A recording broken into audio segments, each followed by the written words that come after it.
we made a discovery that we think is going to catch the imagination of everybody in the world. The objective that we have when we get involved in these types of companies is basically to make 50 to 100 times our money. I think I've made over 200 people enough money to buy their first home. And that to me has been a really gratifying feeling. Not enough minerals to produce the number of batteries necessary for an EV vehicle. But we recognize that hydrogen is the holy grail, and that's going to be the ultimate winner. Hi guys, so today's podcast, I have Sheldon Inwentash and his son Jakson on the podcast. Now, Sheldon has more than 30 years investing experience and has been instrumental in raising £15 billion for his portfolio of companies, which is obviously a remarkable achievement. Now, I'm going to ask Sheldon a whole bunch of questions about investing, niches that he's involved in, how his mindset works, and various other bits and bobs. So here goes. So welcome to today's podcast, where I'm joined by Sheldon and Jakson Inwentash. Hopefully I've said that properly. Welcome to the podcast, guys. Appreciate your time. And obviously we want to explore your areas of expertise. But Sheldon, one of the first things I want to talk about is how your early career shaped your journey. You know, what were you doing and how did you get into investing and entrepreneurship? Sure. Craig, thanks for having us on. We're excited to talk to your audience because what is interesting is I've been stealth for 7 years and we're just coming out right now and telling this story. So my background is, financial. I went to the University of Toronto. I became a chartered accountant, CPA at Price Waterhouse. Then I became an oil and gas analyst at a big life insurance company. Then I built a world-class oil and gas company while I was there, as well as had a number of successes, and realized that my interest really evolved around early companies. Then post that, I founded a company called Pine Tree Capital and a company called Visible Genetics, but it was all in the area of emerging tech. And in the early 90s, that was more challenging than today for many, many reasons. But through the period of Pine Tree Capital, we had a company, Visible Genetics. We built it. It went to from $2 to $120 on NASDAQ. We sold it to Bayer, and it was in the area of pharmacogenomics, which today is now the personalized medicine industry. So ostensibly, that was the founding company. Pine Tree ended up getting involved in areas similar to mirroring what I'm doing today in resources, oil and gas, as well as mining. And we had many companies that we actually started and ended up building and selling for over $1 billion. So we also raised like $30 billion for our startup companies, and was one of the success stories, if you will. The shares went from 10 cents to $26.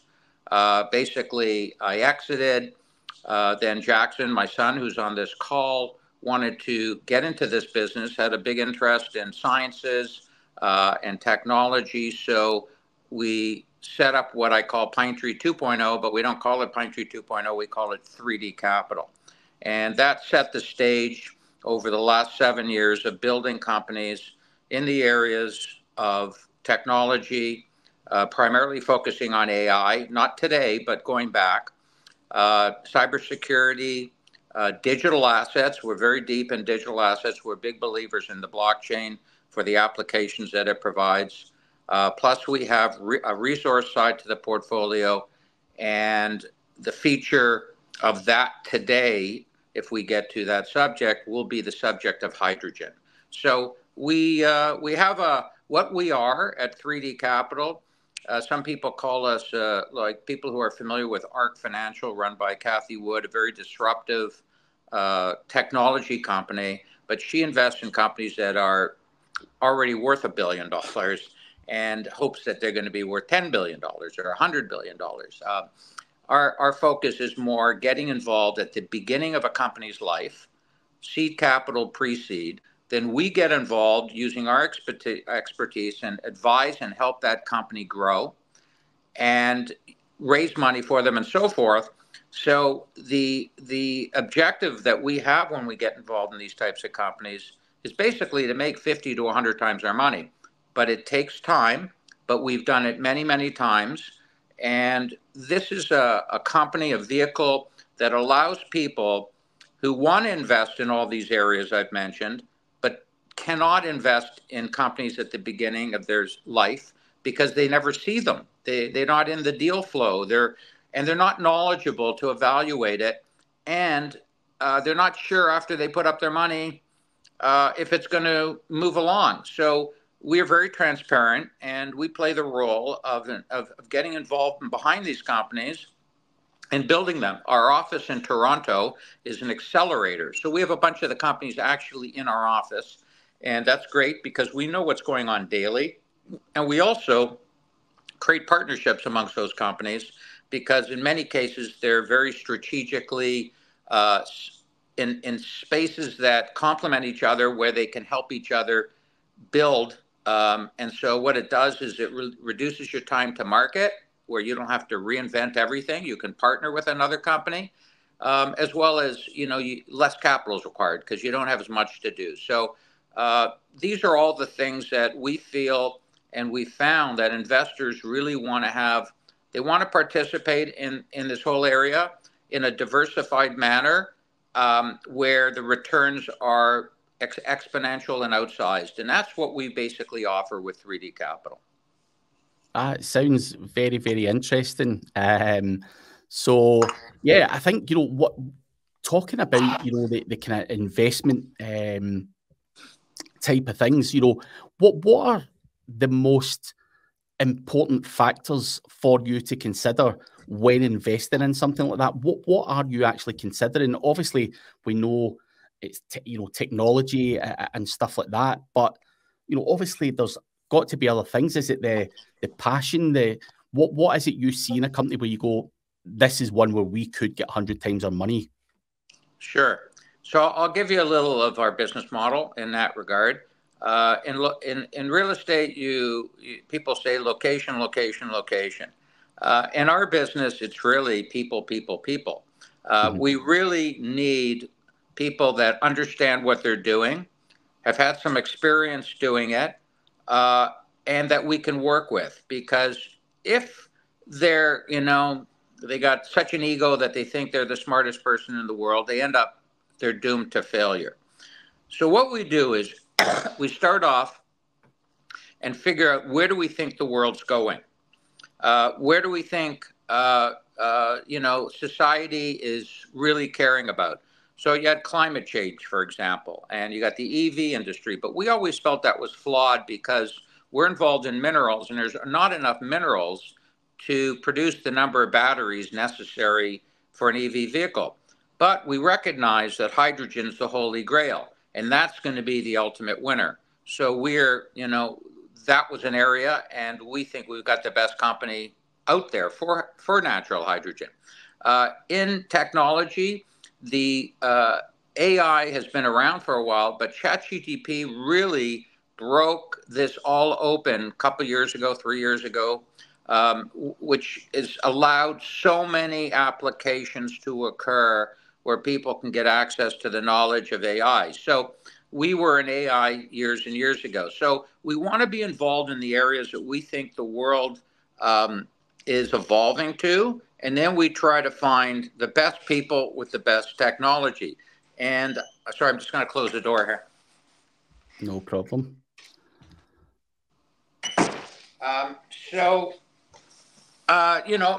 It's not easy, but we look at thousands of companies and we try to find companies that meet all those criteria.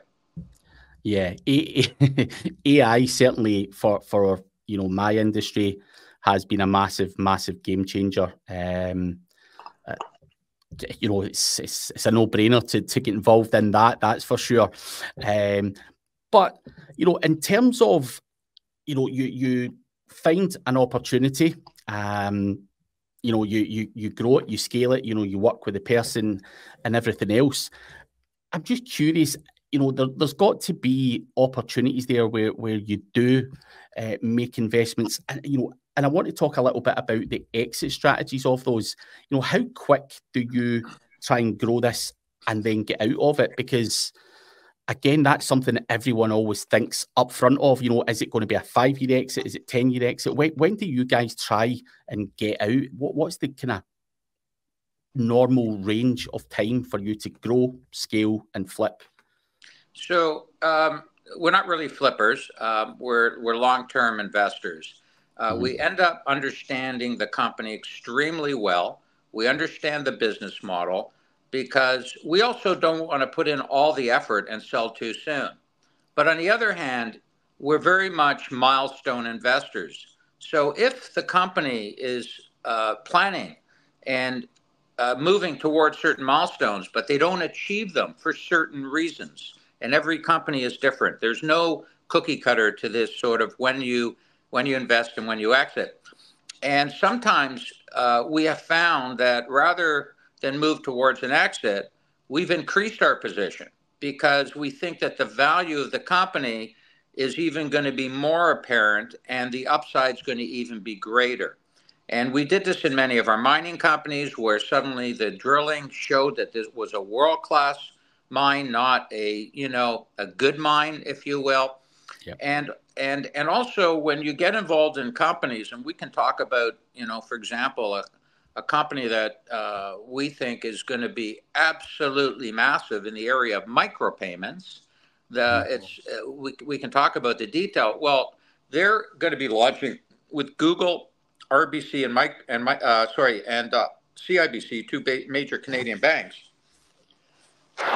But Oracle now is going to get all involved in the company and think it's going to disrupt so many business models out there. So suddenly what we thought was going to grow to this value, we think now is going to be massive unicorn, massive.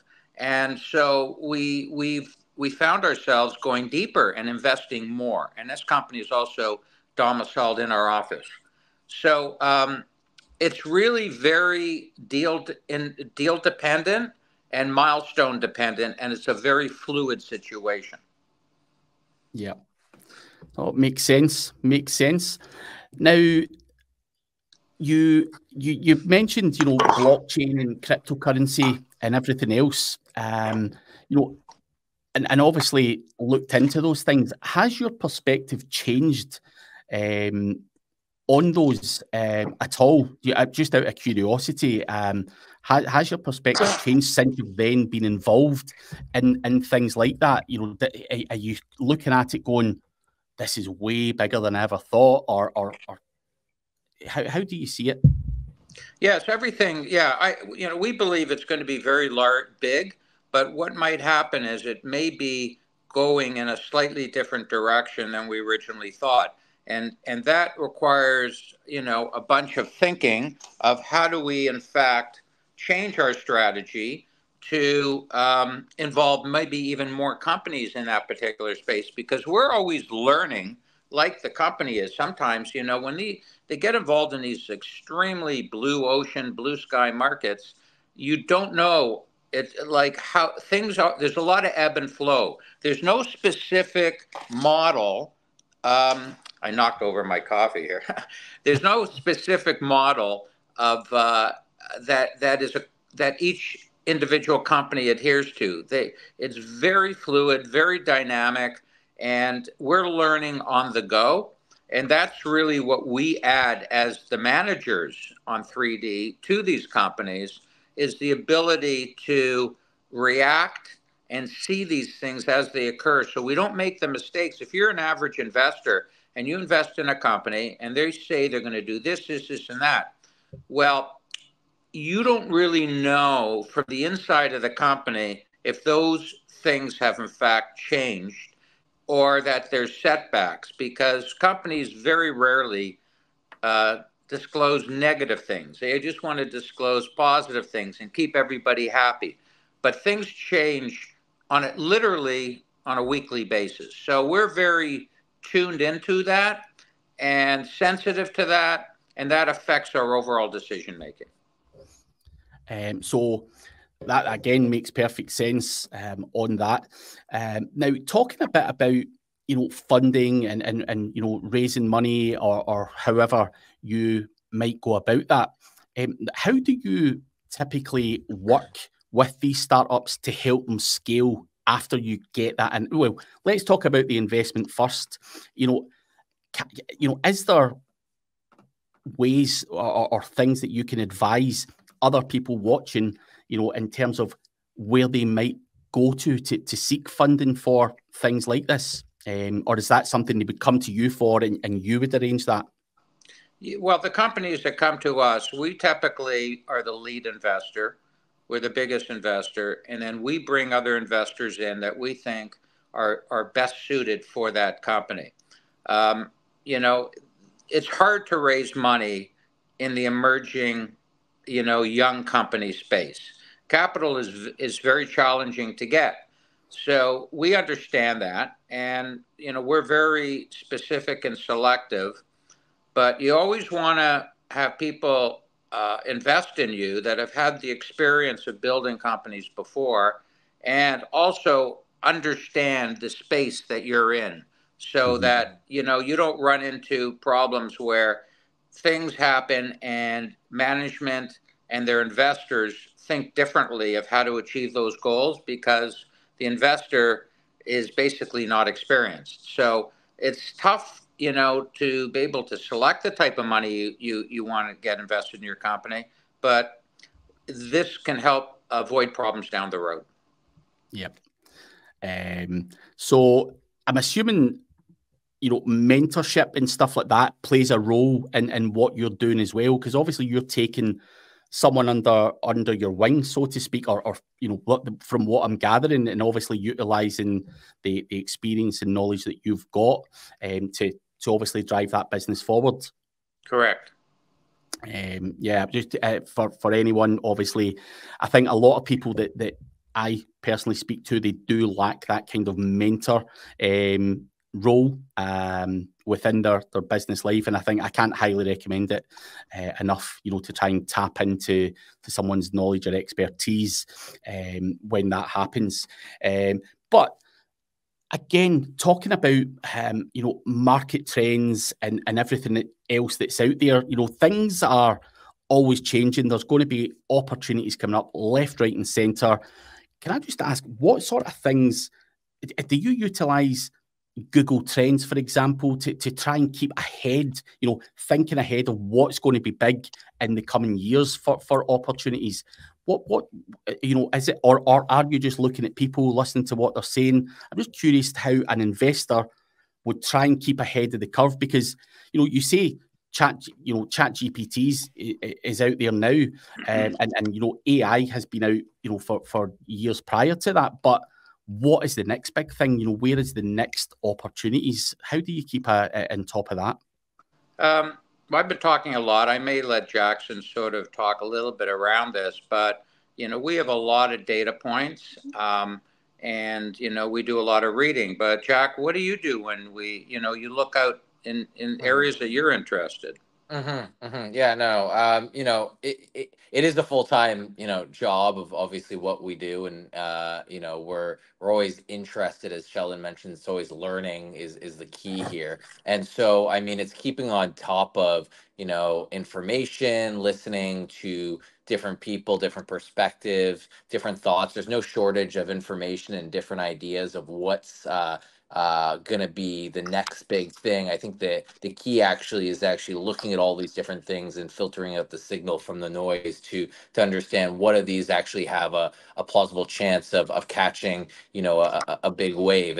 And some of that's based off experience, some of that's extrapolating trends. I mean, one thing that I thought was a pretty natural progression was from, legalization of cannabis, looking at it from a medical perspective, what could be the next possible thing? Well, other naturals that seem to have a lot of data behind them that was really, made illegal and scheduled due to purely political reasons was psychedelics. And so we saw kind of that wave coming. The other difficulties figuring out when these things happen, as timing really is everything. But it's keeping an eye out on everything. I truly believe another big wave that's going to be coming is in this longevity field. I see the science on the horizon. I see that, unlike previous times where it's a lot of hype, and there was no substance delivered behind it, things are changing on that front. We were also able to see that on the AI front. So it's really keeping up to date with a variety of different fields, reading a lot and just kind of making our best judgment based off of our experience and our belief of what is likely to actually be the one to bubble to the surface and have a real chance of becoming a game changer. And Craig, even listening to people like yourself do podcasts and have interesting people on that basically inform us where we may have not really been looking. Yeah, I think listening to podcasts is always an eye-opener. Just got to work hard. But something else I would like to ask, maybe even Jakson, obviously you allude to, you're using a lot of data and everything else to make those decisions, which I think's obviously making data-led decisions is key. But has there ever been an instance where, or would you ever take this risk of something where you maybe don't have all of the information you want because it's just not there yet? Would you still take a gamble on something like that? Or is that just a no-no? Yeah, no, I mean, listen, the nature of our business is high risk, right? We get involved in early stage investments, usually at the ground floor level. And so, that's where you need that experience of that management, and you're never going to have all of the information. And, by the time, you finish doing your research, you either, have missed the boat, or there's always the reason to find no to do a deal. I mean, there's always going to be something where there's an uncertainty, there's a risk, but that's why there's an opportunity as well. I mean, without that potential uncertainty there, I don't think there can be really a big reward. So it's about balancing that off and really understanding those risk reward trade-offs. Yeah, no, that makes perfect sense. I'm just curious if you took the risk, but I think where there is risk, there's always reward as well. So if you make the decision correctly. But another thing I want to touch on as well, I once entered the the vaping industry, the CBD oils. And as an SEO, I wasn't thinking the way that, guys like you may think. I wasn't looking at a wide range of data. I just thought, this is going to be the next big thing. Lots of people are looking for it. I'm going to go away and do it. Now, one of the things I found out after that was the kind of legalities or regulations that were out there. Only PayPal would allow me to take payments. I wasn't allowed to run Facebook ads, Google ads, just because of the kind of regulations and the rules by the authorities, if you want to call it that. Again, how important do you see, looking at the bigger picture for people, certainly in my niche where we're all digital marketers, you're looking at it from a completely different mindset, but is that something that's standard in your process, looking at the kind of legalities all of the time as well? Yeah, I mean, I think that there's more information than we all have access to at any point in time. And this is where, one really has to continue to dig, speak to people, and self-educate, because there's no book on these new emerging areas, like CBD, there's 320 different cannabinoids, and people are going to talk about individual ones. Well, which are effective? Like, we have a company in our portfolio that we think is going to be the leader worldwide in medical cannabis. And already they're way above everybody else. And why? they are actually doing clinical trials and scientific research on what they're doing. So they're making claims that are backed by real data, in their trials and testing. So most companies out there tell everybody, take CBD, it's good for you, and it'll calm you, you can sleep better, your stress will be down. But really, there's no data. What's the dosage? What's the formulation? How do you balance, CBD, THC, different CBDs, and so forth?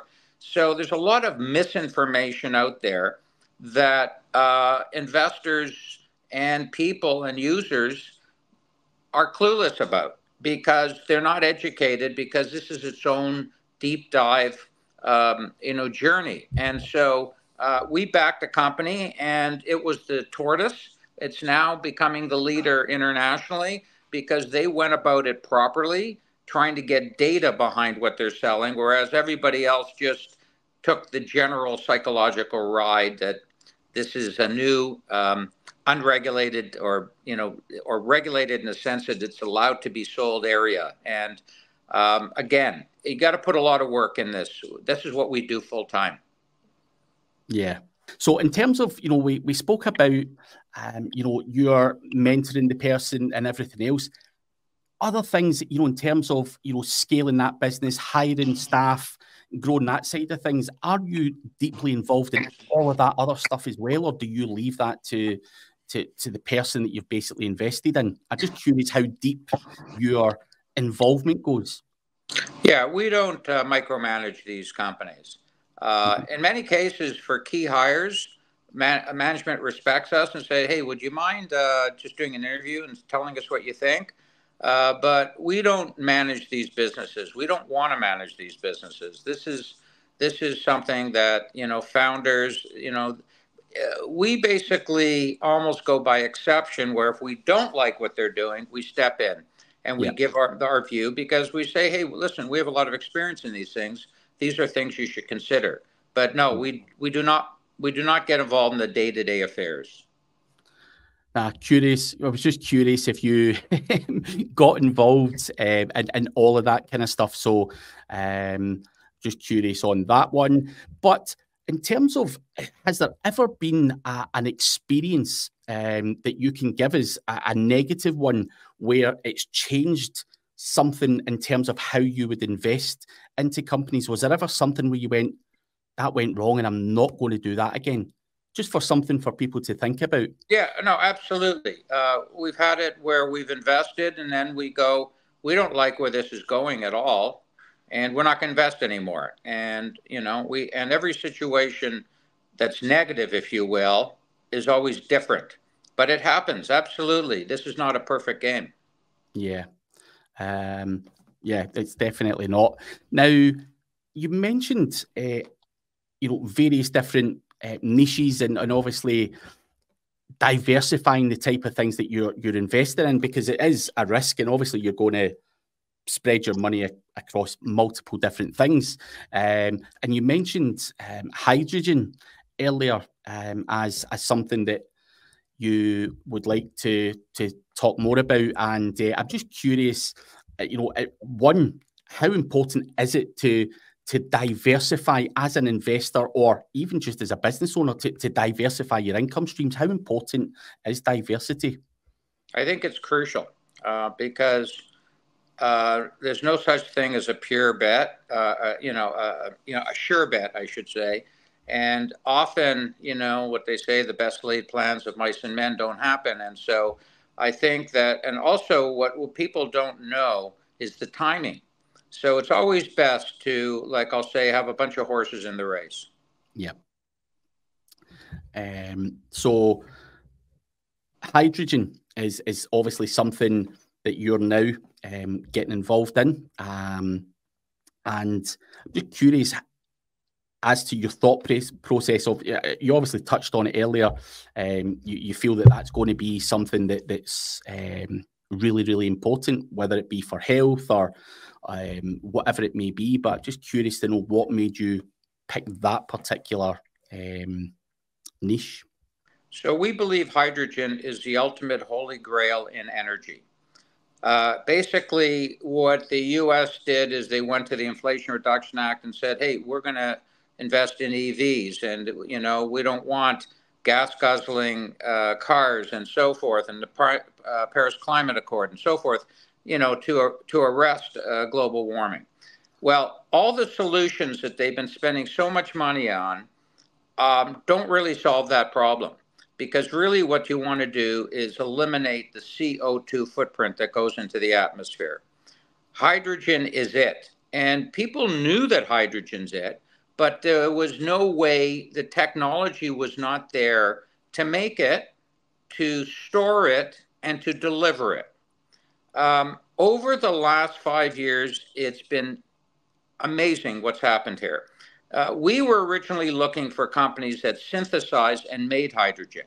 Very expensive, very technologically sophisticated. People had patents and so forth.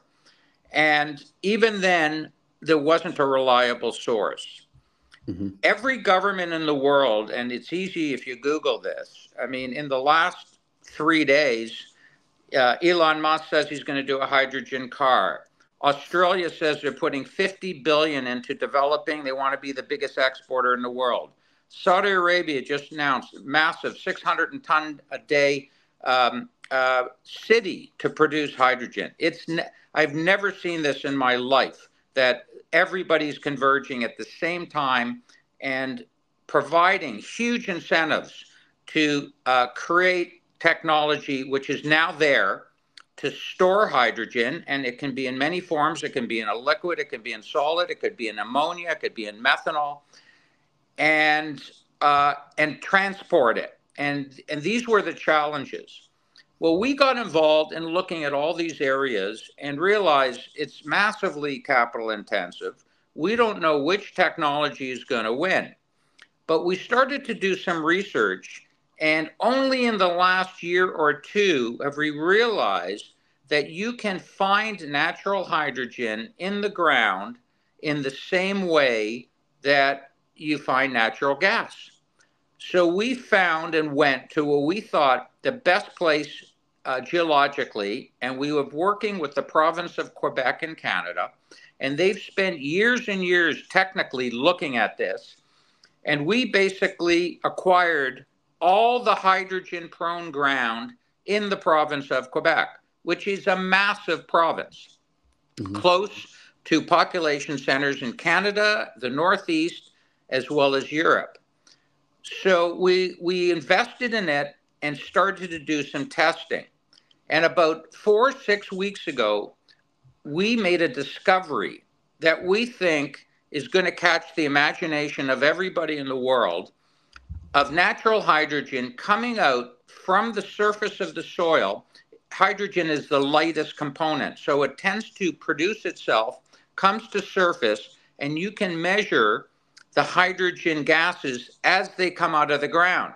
Well, the numbers are so high that we have had the interest of conglomerates, everybody. So we believe we have found, and we believe hydrogen is the #1 area in the resources, and call it AI and tech, to put some money into, because there's a wave coming in here like no one has ever seen in their life. And this is where all the big money is going to be made. And we're the largest shareholder in this public company. It's called Quebec Innovative Materials. It's a public company. A symbol is QIMC.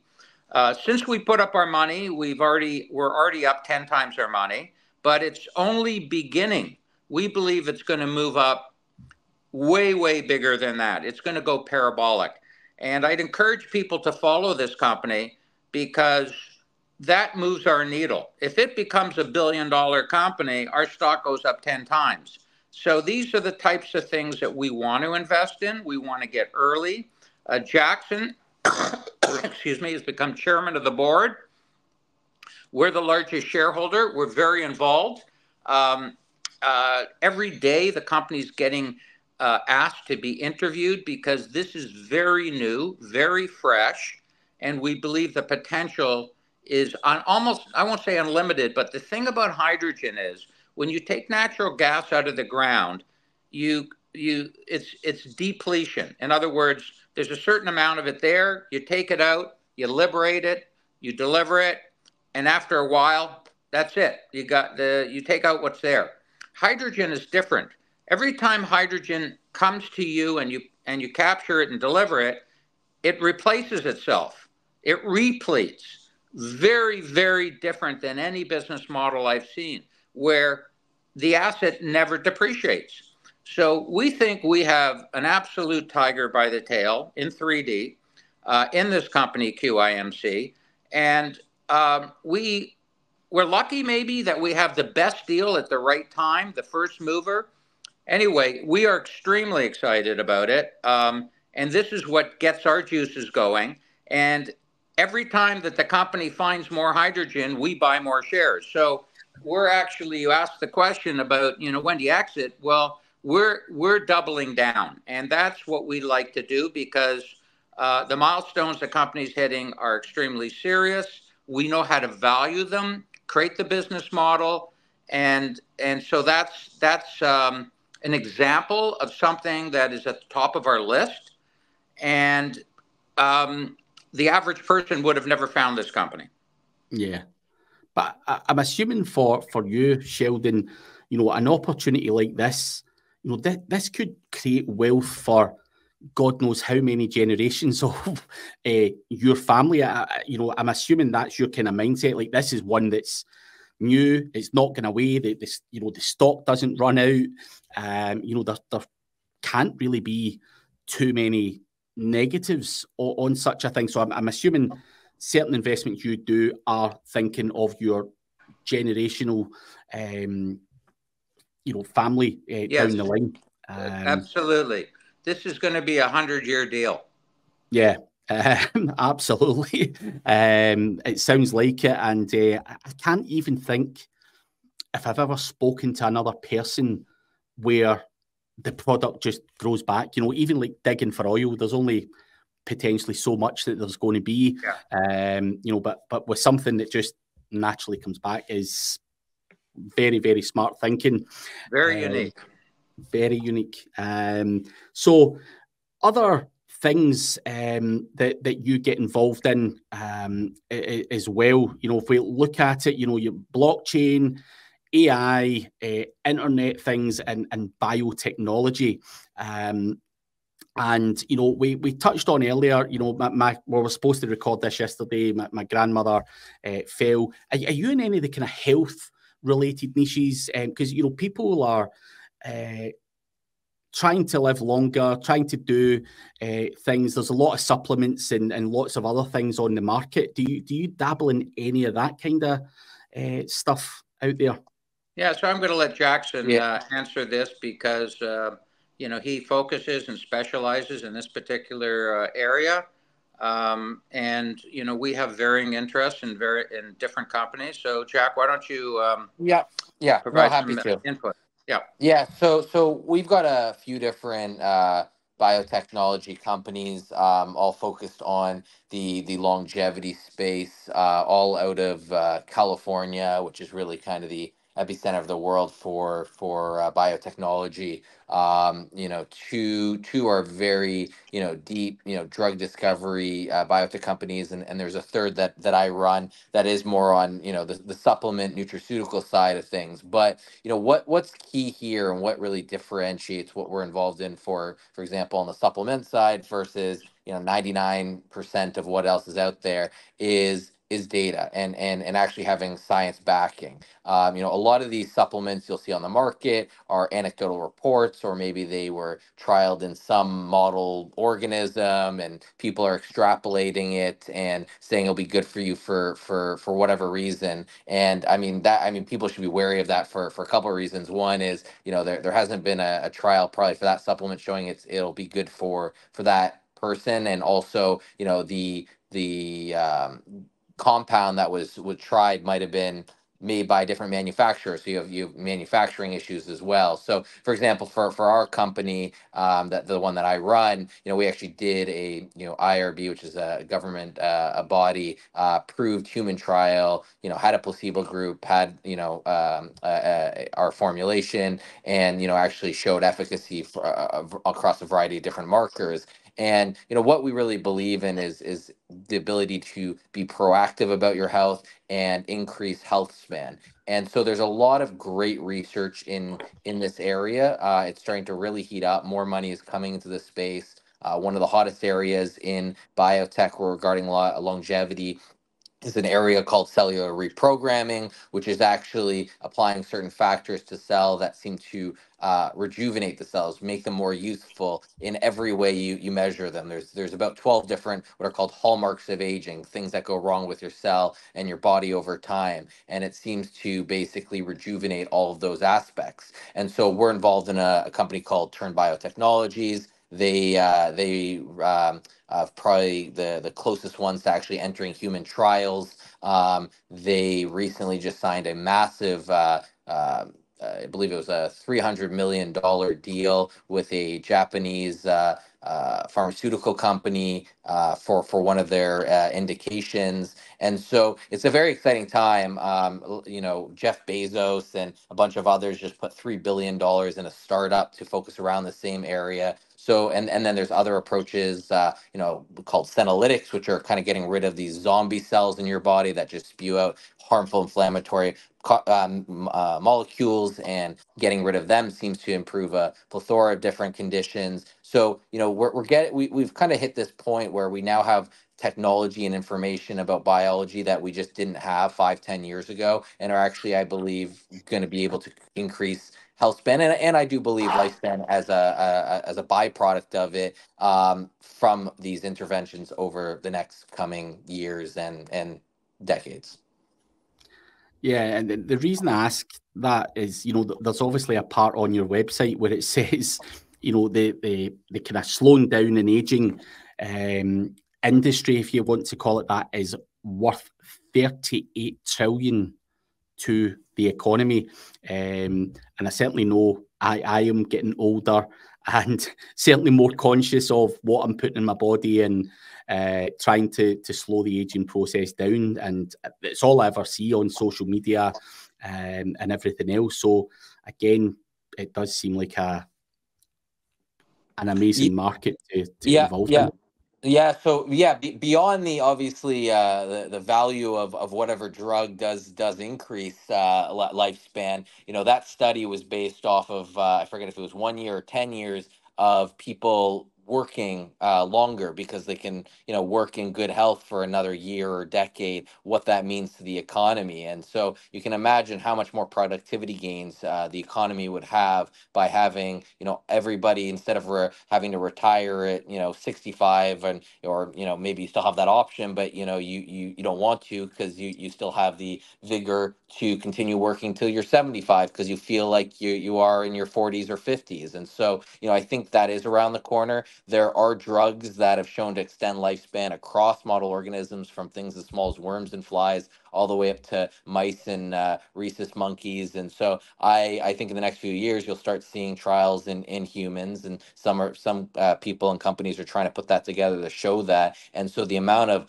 value to the company as well as to the economy in this space, I think, is just going to be significant. And so this really kind of goes back to your question of the areas of what are up and coming. This is something I've been following for a very, very long time, but we didn't get involved in until a few years ago, because we saw the science kind of hitting a pivotal point that we think now is the right time where this could become a huge new industry. And a question for both of you, based on everything. Obviously, you're doing different things and you become passionate about different things. But what is success out with the kind of monetary side of it? Obviously, if you nail some of the stuff that you're involved in, you'll be hugely wealthy for forevermore. But is that what it's all about, or is there other things that you would consider to be success, just as an entrepreneur? Is it freedom to I don't know, just not be tied to a desk, working 9 to 5, or what do you guys define as success now, based on everything that you're doing? So that's a good out of the box question. So I've been doing this for a long time, and for me, it's not about the money. You have a certain amount of money. You want your family to live, not worry and this and so forth and that. But first thing, I've made over 200 people enough money to buy their first home. And that to me has been a really gratifying feeling. Also, I give away most of the money that I make. We gave a lot to the University of Toronto for social work and for working with people who need it on the front line. My wife's a social worker. So I'm a big believer in giving back and making everybody else better off. And that's what it's about. I also enjoy the journey of building these companies with people who are, have dreams, and I can help them get to achieve those dreams. And it's very self-satisfying. Yeah. I would imagine it is. I am very similar in terms of giving back to my industry, trying to share tips to help people avoid the mistakes that I made. And I feel that's, the most satisfying thing for me is that, rather than chasing money all of the time, because there's only so much of it you can spend. But I'm curious, if you could only give one piece of advice to young entrepreneurs or investors, what would that advice be? Basically, it's all about work ethic and passion. If there's no shortcuts in life, there's no shortcuts in business. You have to be focused. You have to give it your all. You can't mail it in, as they say. And if you can find your passion, then it all becomes much easier. If it's a job for you as an entrepreneur, it may or may not be a success. So you have to find what you really, really want to get up in the morning and do, and be independent at, and then it's all about hard work. Yeah, I had a guy, he was on my podcast last week, Dan Pena. Don't know if you've heard of him or not. He's an American guy. He's made a ton of money, but that's his big thing is work ethic, and the youth of today maybe don't have that in abundance now. He certainly feels that it's a different culture now, and maybe people don't work as hard or whatever it may be. Do you see that in where you are? Do you see there being a kind of change from the kind of older school people to what the youth of today are? Do you see there kind of being not as hard a work ethic? Well, I blame it a bit on social media. Everybody is striving for instant gratification. People like me. Do I look good? Are people going to admire me? And they always want to create that moment, and they feel that that's the dopamine hit. But business is not easy, and 98% of it's a grind. And I feel that a lot of people look at, yes, these startups that hit the jackpot, and everybody wants to do that and think that they can become instantly wealthy. That's a way to become instantly broke. But there are those that, are lucky, and there are those that become successful, but people think that it was an overnight success. And so this is the problem. And social media is all about the best looking people, the most successful people, and so forth. And everyone else wants to be like that in the younger population, but don't realize that it's, in many cases, unachievable. It's a dream. It's misinformation. It's fake information. And that no one's going to give it to you. You have to earn it. And so, yes, is there a disconnect here? I'd say there is. Yeah, no, I can see it certainly where I am as well. There's certainly the youth of today don't seem to be as willing to put in the grind. And like you say, 80% of it is, working really, really hard. I think even the big dogs like Bill Gates or Elon Musk or guys like that will have had to have done one hell of a grind to get to where they've got to. But curious to know, going forward, in the next 5 to 10 years, what do you see for ThreeD Capital? What's the kind of plans there? Just continue doing what you're doing, see where it goes, or is there bigger plans to do other things as well? So, I want to build it into another $1 billion business. I think we're going to do it. We have 70 odd companies. Many are going to be unicorns. They're all going to, give offspring to other companies. And, I'm going to grow it to be a very substantial company like I did with Pine Tree that went from 10 cents to $26. I think here it's going to be bigger. And I'm hoping a lot of people can join for the ride and make some money for themselves and their families and also learn a great deal.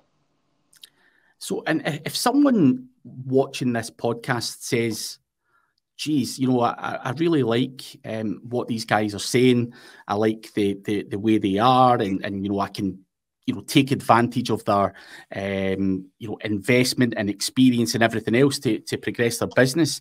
Is that something people can approach you with suggestions, or do you actually go out and find these people yourself? Are you approachable for anyone listening who goes, I've got a great idea, I've got a great business, I need to talk to Sheldon? 100%. That's what we do daily. Yeah. And they just come through ThreeD Capital, send a message, get a conversation going on?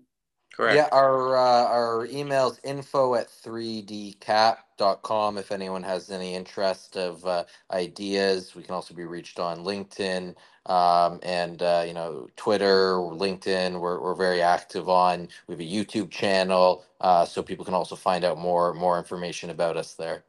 Yeah, the YouTube channel is quite unique for us. We started it this year. We interview all our founding companies, or many of them, not all of them. And people can see the interviews of all these exciting companies, what the people are doing, who they are, how they're accomplishing it. And it's very, very informative, as well as interviews from ourselves. And plus, there isn't a day that goes by that we don't post relevant information on our companies on social media. I will list the YouTube, social media, the email, the link to ThreeD Capital below. So you guys can go there and reach out to the guys. And obviously, I think what you say there in terms of interviewing the people who are there and taking on board, the help that you guys are able to provide, I think that would be very, very interesting for a lot of the viewers to see that kind of stuff. We always want to see what's going on behind closed doors and everything else.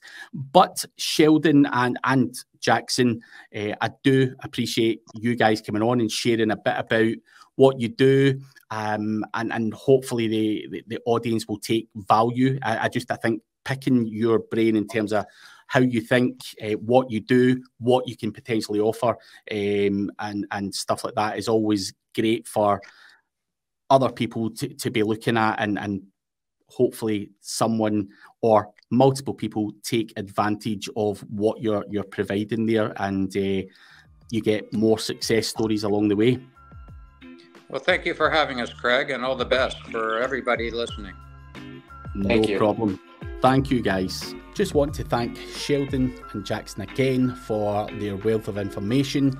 You can find all of the links to get in touch with those guys in the description, and make sure that you'll do like and subscribe to the channel. And if you want to see another guest, let me know in the comments who you would love to see next.